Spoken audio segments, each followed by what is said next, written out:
ফিলিস্তিনের মাজলুম ভাই বোনদের উপর দখলদার ইসরায়েলি বাহিনীর বর্বর হামলার প্রতিবাদে ঘোগাদহ ইউনিয়ন ছাত্র সমাজের উদ্যোগে বিক্ষোভ মিছিল ও মানববন্ধন অনুষ্ঠিত হয়েছে।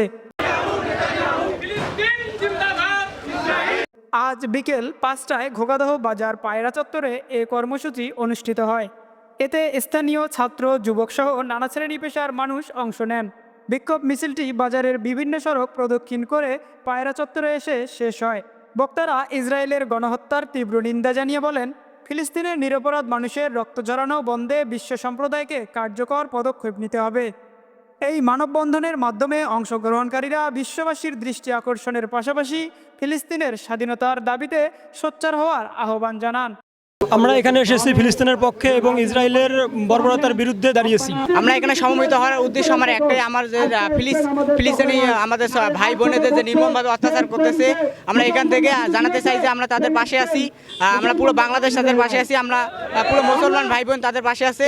আমরা আজকে এই মানববন্ধনের মূল কারণ হচ্ছে ইসরায়েল যে ফিলিস্তিনের উপর গণহত্যা চালাচ্ছে তার প্রতিবাদে আমরা এখানে দাঁড়িয়েছি। আজকে আমরা দাঁড়িয়েছি ফিলিস্তিনির যে হামলা হচ্ছে, ছোট শিশু রক্ষা পাচ্ছে না, তার প্রতিবাদে আজকের এই ছাত্র সমাজের উদ্যোগে গণমিছিল শেষে আমরা দাঁড়িয়েছি। এটা গভীরভাবে আমরা জাতিসংঘকে নিন্দা জানাতেছি।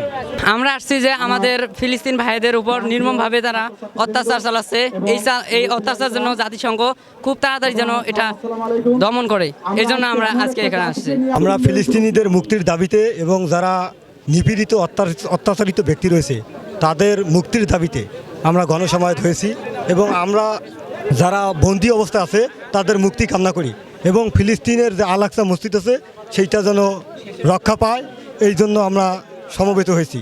ইসরায়েল আমাদের ফিলিস্তিনি ভাই বোনদের উপর অনেক আক্রমণ করছে, এটা অন্যায়ভাবে করছে, কিন্তু জাতিসংঘ যেখানে প্রতিষ্ঠিত হয়েছে শান্তি চুক্তির জন্য, যদি দুইটা দেশের মধ্যে যদি যুদ্ধ হয় তাহলে জাতিসংঘ সেখানে ভূমিকা রাখবে এবং যুদ্ধ কীভাবে থামানো যায় সেই ব্যাপারে কাজ করবে, কিন্তু জাতিসংঘ এই ব্যাপারে কোনো উদ্যোগ নেয় নাই। কিন্তু আমরা আমাদের মুসলিম ভাইদের পক্ষ থেকে আমরা প্রতিবাদ সমাবেশ করতেছি। এভাবে যদি আমরা সবাই প্রত্যেকটা গ্রাম, প্রত্যেকটা ইউনিয়ন থেকে প্রতিবাদ সমাবেশ করি তাহলে আস্তে আস্তে একসময় আমাদের সম্পূর্ণ বাংলাদেশ এর প্রতিবাদে আমরা এগিয়ে আসবো। এভাবে সম্পূর্ণ পৃথিবীর মুসলিম জাতি এগিয়ে আসবে এবং আমরা ইসরায়েলের বিরুদ্ধে ভালোভাবে দাঁড়াতে পারবো এবং একসময় ফিলিস্তিন আবারও যেরকম 19 শতকে 20 শতকে স্বাধীন হয়েছিল, আবার ফিলিস্তিন একসময় স্বাধীন হবে ইনশাআল্লাহ। Desk report, Kurigram TV.